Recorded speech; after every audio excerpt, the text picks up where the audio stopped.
AGT News chaîne bi leen di jox xibaar yi wér te wóor abonné leen ngir dara bañ leen a raw. AGT News. dalee nag jàmm ci chaîne bi ngeen taamul seen bopp mi AGT News. dafa mel ni leer mu ngi am ci asamaan si nga xam ne dafa lëndëm kiris présidentielle bu Sénégal dinañ ko amal ci weeru mars bile détenu politique yi bokk na ci ñoom man njiital opposition bu Sénégal di Oscar Sierra dinañu feex waaye itam dinañ leen setal ba ñu set wecc ci bépp crime buñ leen doon toppee wala bokk délit Samba Boy yi def jëf ju ñaaw jile bu leen neexee ñu tàmbali di daw. loi d'amnistie bi nga xam ne nag armée mexicaine bi woti na ko niki démb ci assemblée nationale dafa effacé bépp jëf ju bon joo xam ne def nañu ko boobook léegi mu mel ni tey dañu yeewu ci bés bu bees ci alxames bi lee juróom-ñaari fan ci weeru mars fii ci réewum Sénégal rawatina ci langu politique gi donte ne sax réew mi mu ngi nekkoon ci guddi gu bëj setagul niki mars atum 2021 ak léegi mu mel ni li xew ca 2021 ak léegi lépp dañ koo bëgg a effacé ci wàllum taarixu politique fii ci réewum Sénégal loolee crime la gën a ndurool la moo ne de li am ci diir boobee yëpp mënoon nañu ko maytu daal di fi saxal nag jàmm ju mat sëkk ubbi xol yi nga xamante ne mbañeel gi ñu nemmeeku ci diggante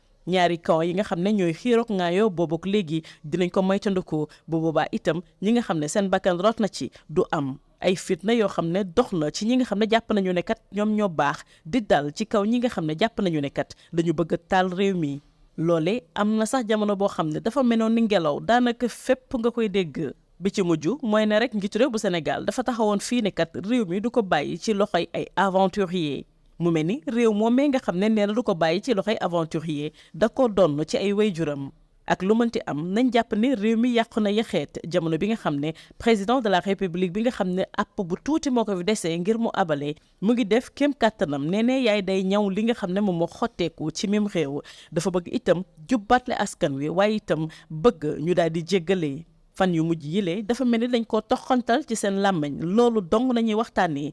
réconciliation rawatina pardon waaye du tere laaj sampu li am yépp kan moo ko sookee am na ay comploteurs yu mag yoo xam ne dañu jàppoon ne kat ñoom moom réewum Sénégal yaakaar ne kat gaz ak pétrole bi nga xam ne moom mooy gëlli du romb ci seeni bakken maanaam daal ñoo ci nar a yaataa yumbee loolu sarewul ñoom ñooñee ñoo nekkoon ci nopp président di ko yëy bés bi yàlla sàkk naan kan am nañuy complot ci sa ndodd moo tax jamono boobu déggoon nañu fii ci réewum Sénégal ay mbiri terroriste ay mbiri force occulte rawatina ay djihadiste yoo xam ne neen nañoo yaay dañoo nekk ci réew mi mbir mi mel ni paranoïa fii ci réew mi daanaka kenn ñemeetul sax sa moroom ma benn jamono li am ci Sénégal dafa mel ni rek benn téere bu ñu tiim di jàng histoire boo xam ne auteur bi ab guinéen la wala sax ab congolais la liberté d'expression dañu ko nappaaje fii ci réewum Sénégal ndaw yi ñu topp leen ni ndiiraan di leen jàpp di leen tëj ci kaso yi ay borom kër ay yaay ay jabaru jàmbur ñu tëj leen ràpp ci kaso yi boobule jamono ay téeméeri ndaw ñu ngi tiit seen fit daal di rëcc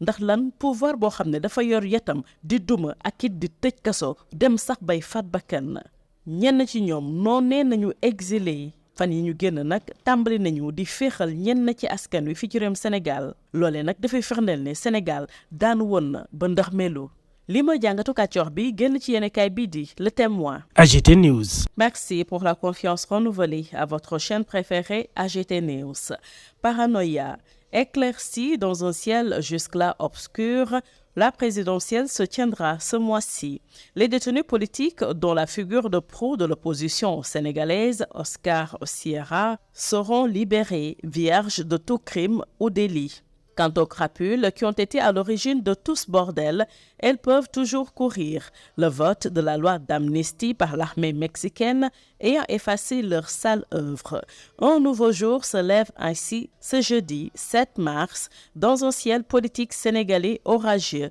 depuis mars 2021. Faudra-t-il faire table rase de cette sombre période de notre histoire politique? Ce sera un crime et pourtant on aurait pu éviter tout ce qui s'est passé durant cette séquence temporelle et instaurer un climat de paix et surtout sortir des cœurs cette haine qui a fait que deux camps se sont opposés mortellement ces 2 dernières années. Des affrontements qui ont opposé les bons qui considéraient ce charmant pays comme leur propriété et les aventuriers ou terroristes qui voulaient le brûler. Rien de moins, c'était d'ailleurs devenu courant d'entendre des gens de peu de relief éructer de rage et déclaré avec emphase qu'ils ne laisseront pas ce pays à des aventuriers, comme s'ils l'avaient hérité de leurs parents. En tout cas, la déchirure est telle qu'un président sur le départ veut coûte que coûte raccommoder son peuple. Réconciliation et pardon. Ils n'ont que ces mots à la bouche ces temps-ci.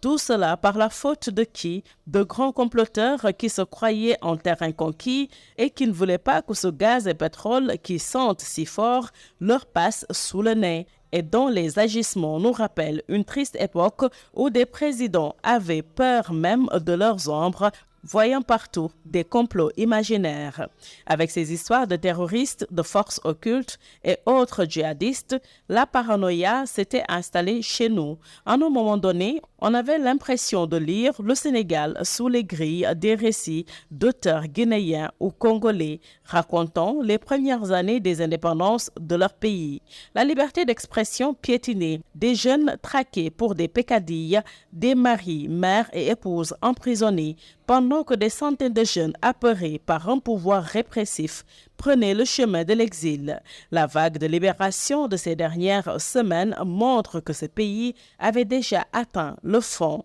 Telle est la rubrique de Kachorbi parue dans le quotidien Le Témoin. AGT News. dal leen ak jàmm ci AGT News chaîne bi leen di jox xibaar yu wér te wóor